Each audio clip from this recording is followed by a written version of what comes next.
мальчишки перекинуться в картишки, а потом толпой сходить в кино. Собирались там мальчишки перекинуться в картишки, а потом толпой сходить в кино.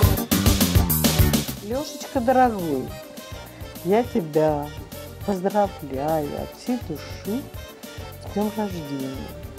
Недавно, когда я обсуждала с автором сценарий, который я собираюсь сделать, я говорила о том, что хочу тебе предложить одну роль там, в тюрьме, такой ироничный молодой человек.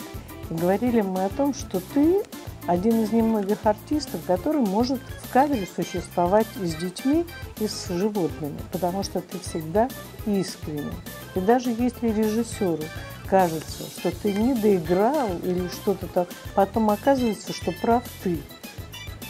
Я хочу, чтобы у тебя было много новых ролей, чтобы у тебя была размеренная, уравновешенная, спокойная, личная жизнь. Видишь, я даже смеюсь, когда говорю эти слова, потому что это практически нереально. Но все-таки старайся быть чуть менее шумным, скажем так, во всех проявлениях. Я хочу, чтобы твоя замечательная девочка была с тобой, Нюша, потому что я знаю, что ты ее очень любишь.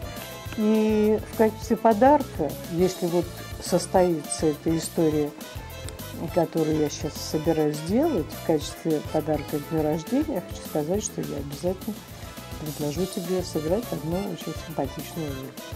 Будь здоров, дорогой. Привет, мама.